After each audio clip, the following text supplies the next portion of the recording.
Ingeta, c'est votre humble serviteur Mbutanzinga Kawandiako Mfumandamba Mwanansundi Yenge Mutatukamase. Là, c'est la sagesse Congo. Dans la culture Congo, dans la sagesse Congo, l'homme, avant de prendre des paroles, la personne devait se présenter. Et voilà de la manière que je viens de le faire. Vraiment, là, c'est humble serviteur. L'église du Congo central, c'est Mbutanzinga. Alors, Mbutanzinga, Kakuizanga Mpambako. Batata, Bamama, Mbutanzinga, Kakuizanga Mpambako. Mpangizame, mes chers frères, Benakongo, mes chers frères, Makesa Mabundu dia Congo. Mbutanzinga, Kakuizanga Mpambako.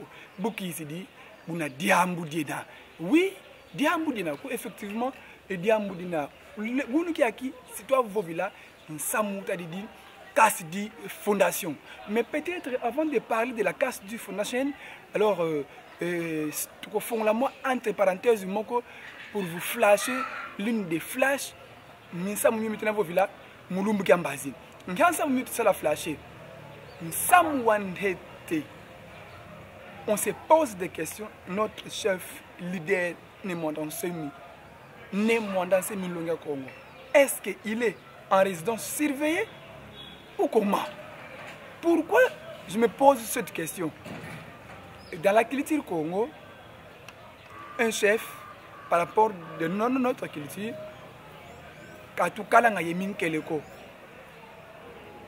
alors avoir des policiers va porter comme Fumu, Yeminkele, ça nous gêne nous, les Bénin Congo. Car dans la culture Congo, il est interdit de porter le fusil. Interdit même.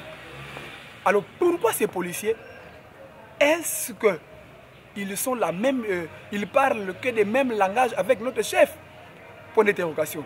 Nous allons vérifier et après avoir vérifié, on va parler sur ça parce que selon nous, quand on fait des analyses, on voit que notre chef, il est en résidence surveillée. Deuxième point, si tu as vu là, si tu as vu là, dédommagement, il y a le glomètre. Notre chef devait être dédommagé. Pourquoi dédommagé? Pour Moudiazi injustice, ça l'a subi.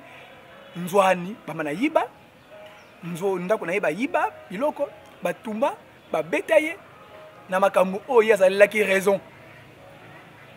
Parce que Makamu, il y a preuve. S'il faut qu'il y ait une justice, notre chef a couru une justice à Samba. Vous verrez que la revendication de Sala, Azalaki n'a 100% raison. Et pourquoi comme c'est un niveau là? Alors, pour le cas, notre chef devait être dédommagé. Troisième point, les Bakongo aussi doivent ou devaient être aussi dédommagés. Boboma, Bavonda Bakongo, Bakanga Bakongo, Okalekoko, Bavanga Mambi, Maminko Bakongo, Okalekoko.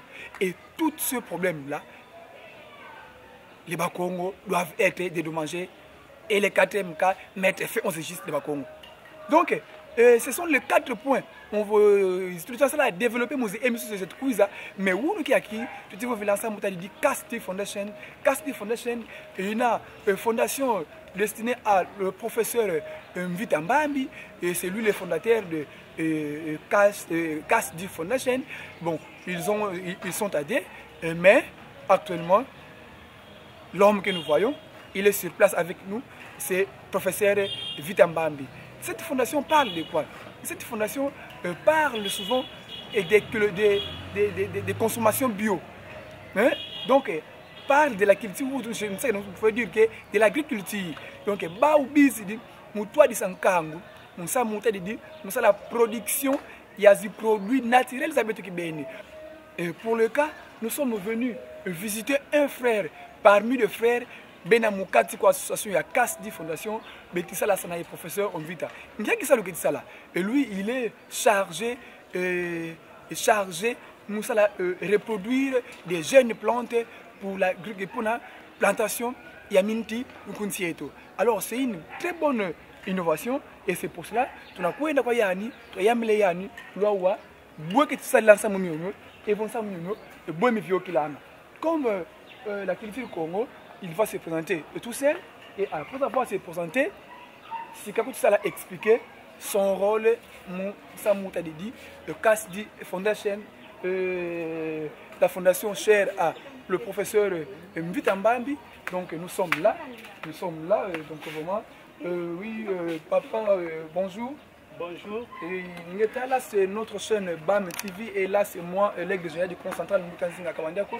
Et je suis le journaliste de Benakongo et j'ai fait la promotion de toutes les activités agricoles. Une urgence dans le cannabis et raison pour laquelle tu as commis pour vraiment visiter le site Nabino à propos de la CASDI Fondation parce que vous allez charger des germoires, il y a des arbres fruitiers. Et vraiment, et raison pour laquelle.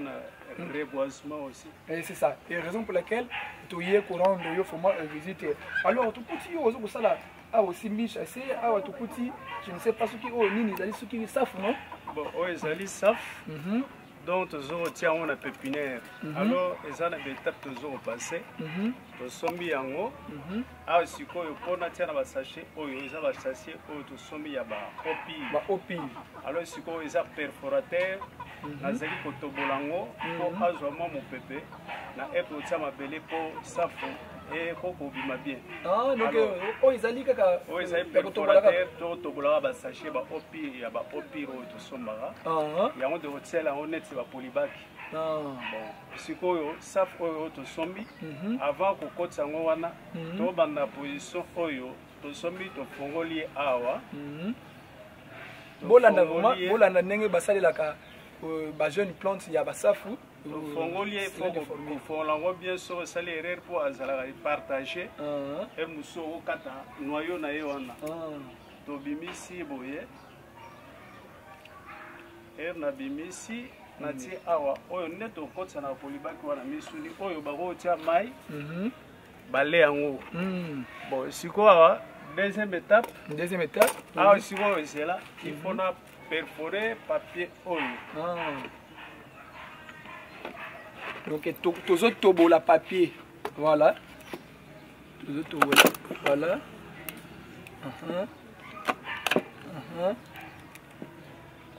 Deuxième étape. Voilà. Tout tu tiens pour nani. Toujours tiens pour toujours tiens ma belle na kati.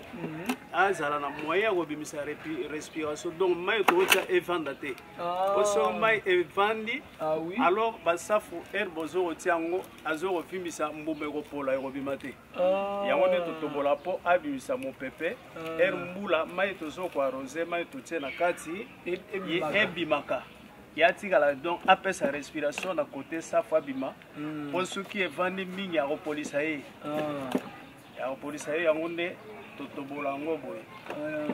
Ah, siko deuxième étape yango yo. Voilà. Troisième étape. Siko yo. Naye natie mabele. Awa na kati ya polybag. Oyo biso totoboli opi. Oyo ezali polybag. Polybag. OK. Na polybag. Essayez. Vraiment. Lulanda vraiment explication.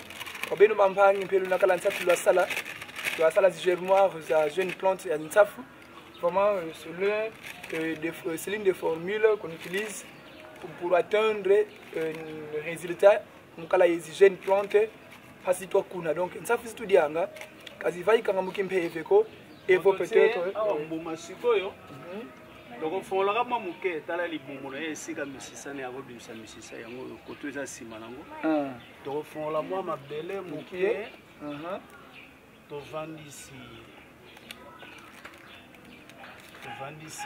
donc bakisa yeka moi mabele muke lisusu bandende soki toti yango to sopi mai non c'est bon déjà alors après tout ça okochango wapi ah siko toti yango na ba Banani babaki moko boy. Est-ce que vous avez déjà pépinière ezali? Oui, on peut aussi visiter. Totiango, voilà. Ah, voilà.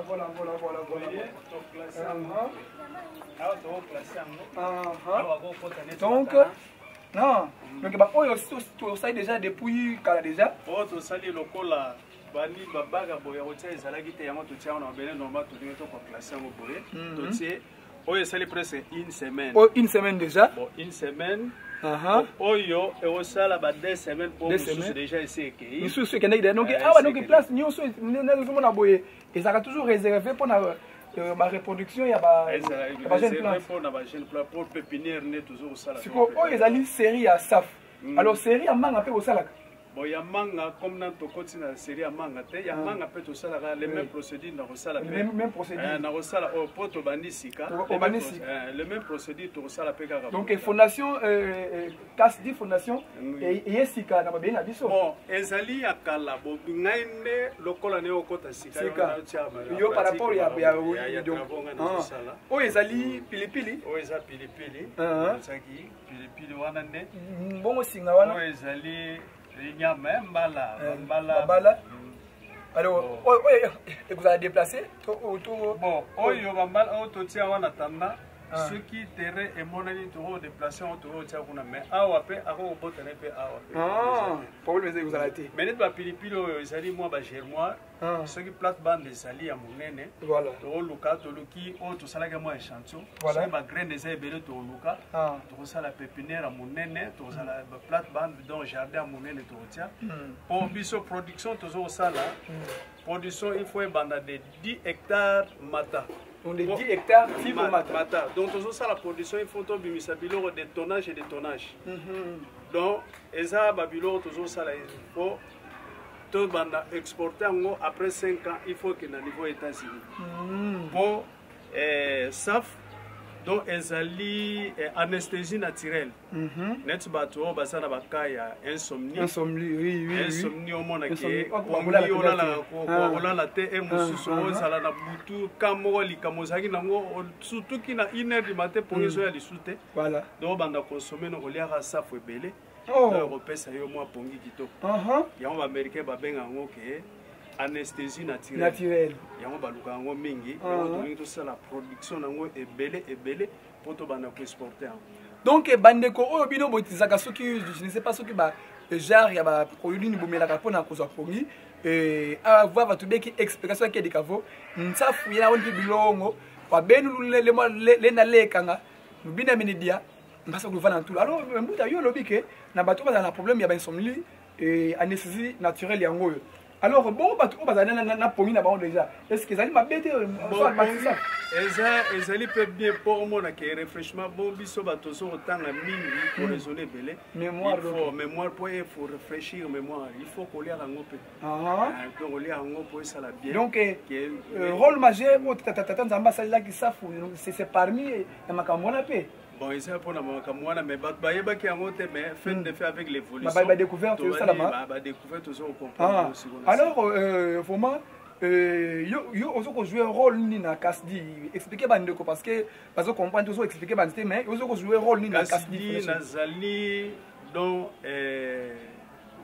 représentant pour la production reproduction des arbres fruitiers et les reboisement. Donc problème etali pour la makambo ya kolon na banzete donc ngande nazali représentant pour la effectivement donc mbuta parce que le jour to yaka oh le propriétaire nyaka ko sona professeur na kutaka koto nyonso ba banzete déjà alors et l'on a mis déjà to bo déplacer banzete ba ken na pour le moment tout déjà na 3 hectares na kinkole ba ki on kuna po epesa. Donc tout le monde va effectivement bande qu'on a biso vraiment lutu lendi intervention yembuta mundu kakembi vraiment tout fait ça la tout binda mene sala parce que fainéantisme kaina tanga luzinguko quand si kisali basendanga alors le Père Céleste peut que nous payer quand nous travaillons au dur. Alors voici le mbuta dans la fondation Kasdi Foundation. Les alliés mot anglais donc faut respecter vraiment les alliés. Nous avons joué un rôle moko ya munene na kati ya fondation pour les alliés azo ko reproduire ba jeune plante donc l'eau ezalaki awa hier déjà au niveau ya fika la planter nkumu nzima kene nkumu yo ikavovele donc et que déjà pour que balo na yango et par rapport ya projet na bango il faut balo na plus de 10 hectares ya banzete. Alors nzeta ngo ezala mélanger ba safu ba avocat et il y a autre plante oyo ekozala bapalmier pe bazolona effectivement bamalala pe bazolona bamalala période na oso ebimi tobandi pe pépinière. Donc c'est effectivement donc c'est une innovation vraiment à féliciter, ou peut-être c'est l'un des actes vraiment à féliciter. Et quant à moi, vraiment, j'ai dit vraiment que c'est ma casse, pour exercer ma cambiaboye, parce que le but, nous était et produire ma cambiabele à part nous coller à traiter l'heure à nature, à filtrer heure, pour que biso batuto respire malamu. Et à part wana ezali pona ko servir biso na ba besoin ebele na ba maladi ebele oza na nzoto yango ezoko servir biso vraiment esengo bana projet ya boye. Alors mutamuntu quel message que vous allez lancer et pas ya peuple o yazoko na biso, parce que nous sommes suivis dans 4 coins et ya mokili. Alors quel est votre message vous allez s'adresser à ceux qui nous suivent? Bon, tout ça na pour ça que RDC, Tozali na plus de 80 millions d'hectares non exploités. Alors, mais l'économie Tozali faible, Tozali exporter l'eau au Moroté. Alors, Tozali na plus de toutes les saisons. Dans la fertilité à ma belle, Tozali la même fertilité avec le Brésil. Alors, biso ba saison, c'est ça que Toko planter toutes sortes de banines, il y a ba saison tout. Mais pour le moment, biso Tozali souffrir, mais Tozali na économie dernière après les 2 derniers après le Yémen. Mais ma belle ezali, pourquoi pas tout ça là tout luka, toi na agronome, kashidi azana pour ça que batuba sa derebaya et belle, même République Mobimba, donc bisoto kota tous sa formation, ne to lancer surtout tout ça pour ça bana ya ke belle jeune de 15 à 20 ans pour te former bango pour tout ça là, donc bisala oyo. Donc surtout les préceptes surtout pratiques. Toi na pour ça théorie awa, c'est apolitique. L'agriculture est contre la politique, c'est apolitique. On a posé à jeune qui est courageux et non que bazala ba parlementaire de bouko lobela biso ba papa ma biso erozoyawa, c'est la pratique. Donc to yoko la cité et bota basala ngondenge nini. Donc et bota marandenge nini et ça la mbula boni po e bandoko bota fui. Donc objectif le biso de yango on a posé à batu basa dere ba ya to luka batu. Vraiment, Mbuta et Sengo Makasi na ndenge usali ndenge lancé appel papa Nicolas Biso. Alors Mbuta, est-ce que na ba site ni déjà au Bozali, parce que c'est comme si vous avez na kini kaka esili ou comment? Est-ce que vous avez un autre site ou comment? Ba site wana ponga na koti sika yemoro docteur Mvita Mambi ako expliquer na point wana pour déjà Kashidi eza siège eza na kati États-Unis. Lokola yemoro azabu ye azala kuna. Non, il y a une expérience dans le mais les fondations bien organisées, bien organisées, documents organisé, mais Mouto a site web www.kashidi.fondation.org. Donc on remonte déjà l'activité déjà. Donc et déjà ils allaient réaliser web sur côté. Donc on remonte à ma réunion sur les Ingeta, là c'est votre humble serviteur, l'aigle géant du Congo central, Mbutanzinga, Kawane, Konfonda, Monansundi, Yenge, Mutatukama, c'est vraiment l'outomene landa, vraiment explication Mbuta Mundu. B, Toto Kembivo, va venir à développement de Binem Niluaka. Et surtout, Moutotumia Congo. Parce que Moutotumia Congo, le paradis c'est où? Le paradis c'est le Congo. Eh, Bamine Lubaka Mango, paradis c'est Congo. Donc ne vous trompez pas parce que le paradis na lola oh tout ça mais la le paradis na lola non lola ezali Congo paradis ezali Congo parce que quoi il y a bio beaucoup de nigio qui fait tibaka qui a kuna kuna dioko kuna nsafu kuna manga kuna voka kuna ketingi wala bio mbona kuna siwa baka donc paradis kunsi eto yena alors paradis ya kedika mtoto et tu bine mene sala mtoto papa bonso professeur Kankara Mavo Mbutanzinga banque ya kedika mtoto mon niveau professeur ikedika mbio yenye Mbutanzinga je vous dis vrai banque ya kedika mtoto mon hala exemple parce ya kugilavo banque ya kedika mtoto niveau baka nguba imosi kuna mtoto après 3 mois vous ayona vous verrez plus de 100 graines menge wa kuna graines imosi baka nsafu imosi kuna yona après 10 ans tonne nekte kazin tsaku donc le professeur avait raison. Donc, moi, j'avais confirmé que le vrai banque est Ali Mabélé. Et raison pour laquelle CASD Foundation a une innovation pour nous apprendre comment faire l'agriculture, pour se prendre en charge et comment consommer bio. Ingeta, c'est votre aigle géant Mbutanzinga, Kawandia Konfumanda Monasundi, Yenge, Mutatuka, c'est vraiment bolé tout kedini, mais tout kabata tout bois. Alors, Banca Spaghi, vous êtes Mbutanzinga, vous avez beaucoup le monde, en tout cas, par rapport à la culture Congo, l'homme va se présenter, Yannick Beni, Aslo Zaya, Nani Wena, donc c'est 100% Benin Congo, Tomene Zaya qui Congo, vieux qui la Mbutanzinga. Alors, Mbutanzinga, se présenter comme un banque de tout l'anda, en face. Oui, mono mpange no manzukula mbiyavanga ngina chargé ya développement ya fédération des Rasta du Congo et puis ngina responsable ya communication mukimfu qui t'a dit Kasidik Foundation. Donc il y a beaucoup qui te vraiment matériel de communication Kasidik Foundation yena kimvuka te tula kumosi bampangi ba agriculteur kunsi ya Amérique ye bampangi ba agriculteur kunsi ya Congo donc kunsi ya Congo disongi levo bantu bobo bazingilanga luzingulo lonvimba lona kaka mo matadi mpato yani katadi mama fonction publique ko katadi nzo yankanda kome yani tete kazinga evo bana bali benda mukalasi basala mama kulubanda sala dia leka bau zingila kaka mbikisalo kitadi kya mpato nsengo ale bau batala kisalo kya mpato nsengo kunchi ya Congo yebobe kunchi ya Amerique bau baturi dingindu yengangu ye ma stratégie kumosi pasi vo mutombula mbakilu evo mvuilu munzila bisalo kya mpato diabna kitu tele faseyo tuka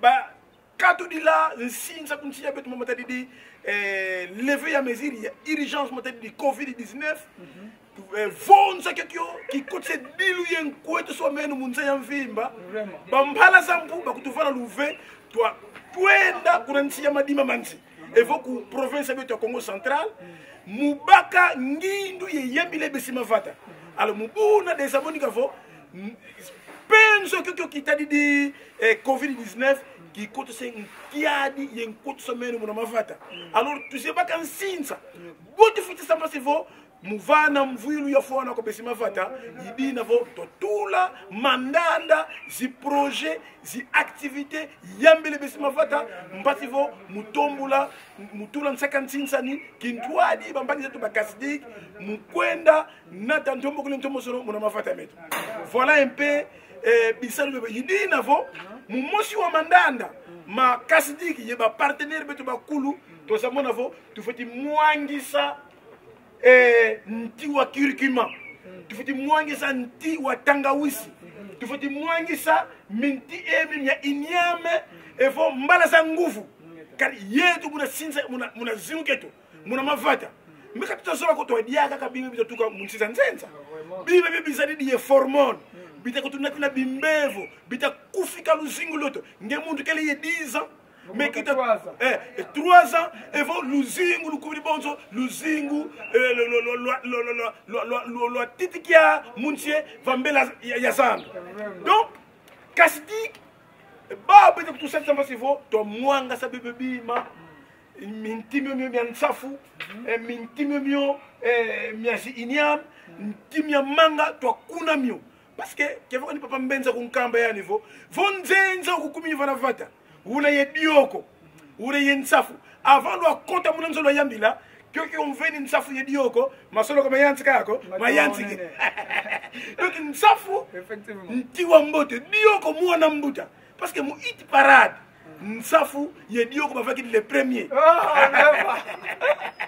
nsafu yedioko c'est l'ambiance nsafu kima kya mfunu dina Kasidik Foundation yeba partenaire bakulu yeba rasta bao bazoli levo to mwanga sa mintimyo myo muna mavata muna bifulu keke bao beni na mpasi vo to kula mvengele yensatu muna mavata moto vo donc voilà un peu vision façon yinina mandanda bu momo nina alors muta muntu vraiment qui est le fondateur de la fondation Kasdik?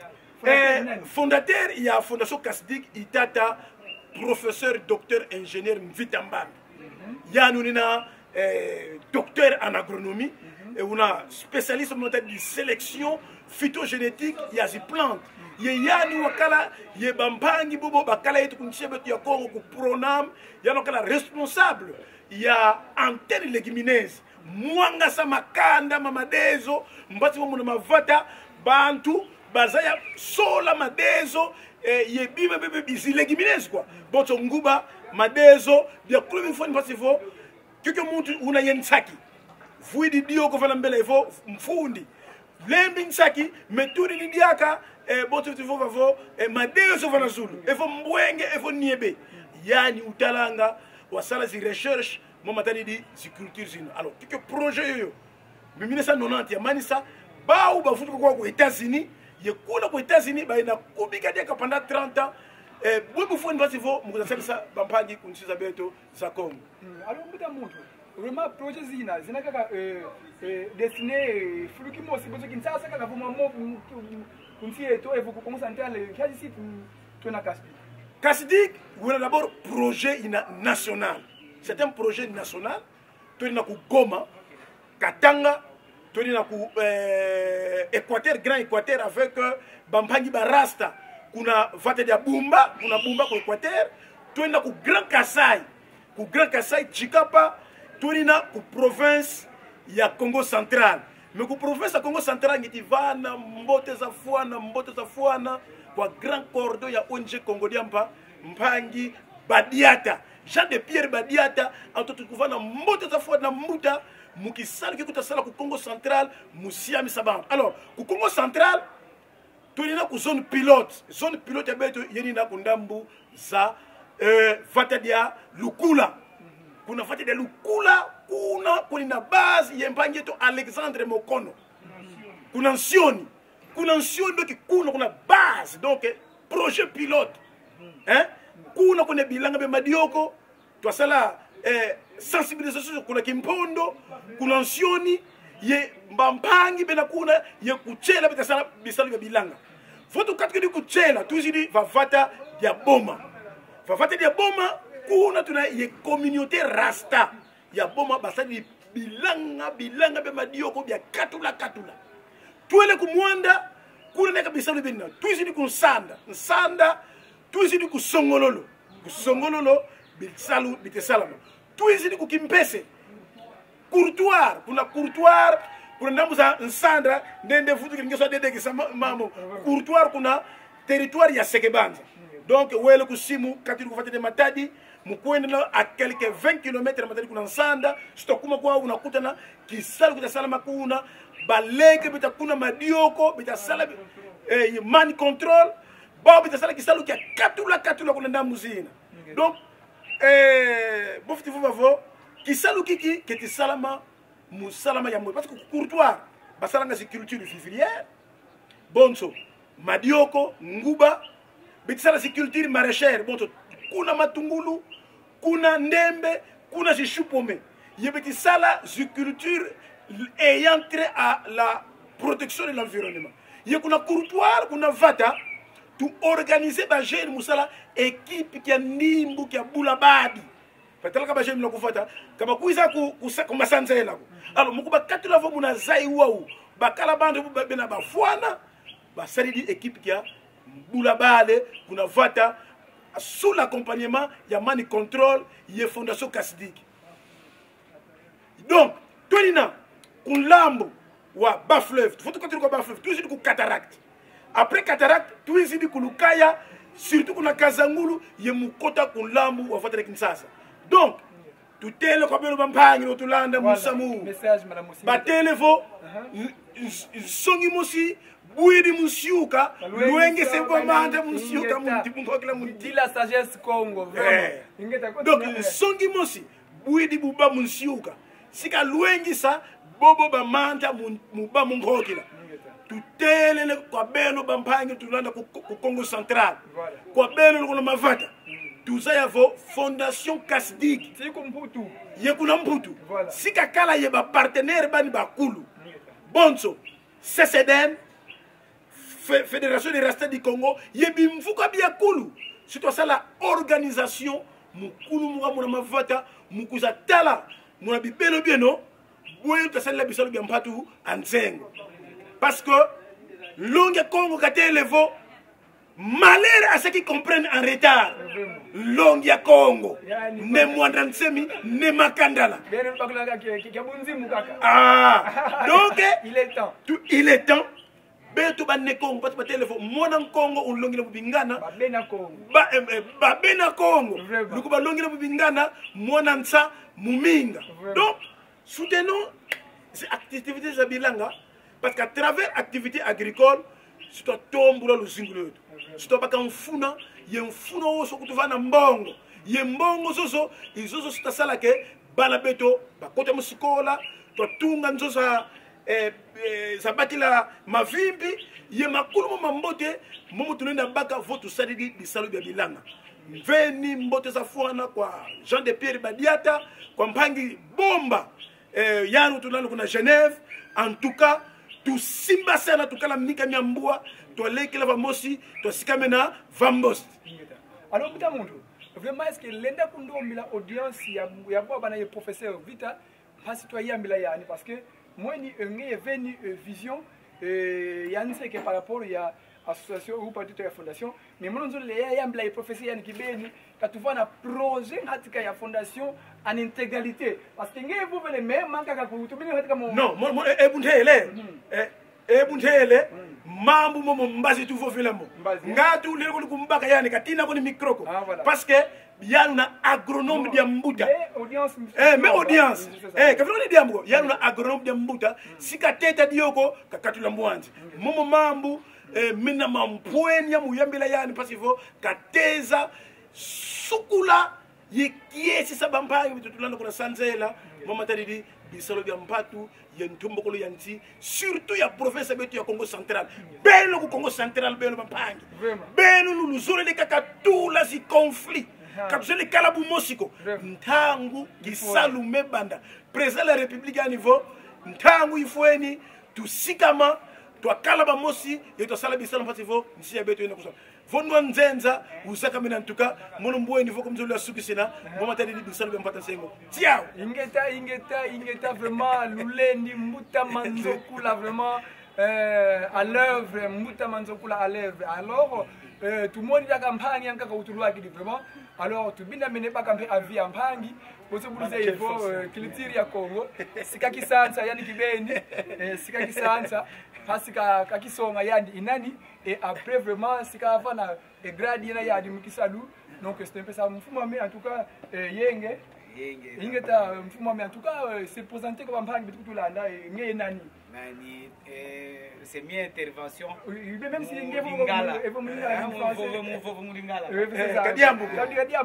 vraiment c'est manager Faustin même si en français aussi ça manager Faustin a cadre a pris d'essai parti républicaine pour l'unité et le développement du Congo où travaillait en collaboration avec la fondation CASDI pour le développement communautaire sur le domaine agricole na Congo Mobimba parce que tu travailler na fondation CASDI na domaine agricole comme dans Congo central, Bandundu et d'autres provinces.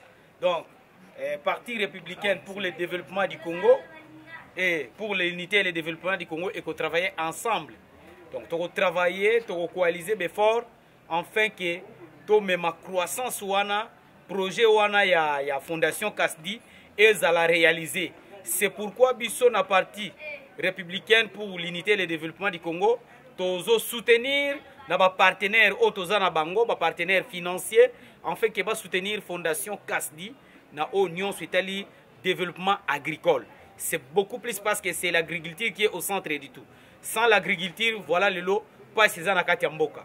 Alors, biso to ko sangana na fondation CASDI pour na ko soutenir fondation CASDI ko tiaba moyen jeu ko tiaba matériel nion surtout au fondation CASDI a kozanango besoin pour que enfin que projet naie projet au bazanango ya kitoko wana makasi ya agriculture au niveau national et ça l'a vraiment réalisé en fait que peuple congolais baïbana ko vivre yango et comme en réalité etika la sous slogan te voilà quoi o ezaki intervention makasi na linga koloba par rapport au parti républicain pour l'unité et le développement du Congo ensemble avec la fondation CASDI qui est basée beaucoup plus sur l'agriculture, qui est dirigée par le professeur Mvita Mbambi qui sera aussi promis bientôt là avec nous moya koloba nyonso awa ezate. Merci beaucoup. Matondo mhangizetu en tout cas lulendi zinhueni azena mu fondation ya vraiment beto babonso nous va c'est moins de 30 nanga kizei konanga yani même nanga moins de 30 donc menga yemaza makidi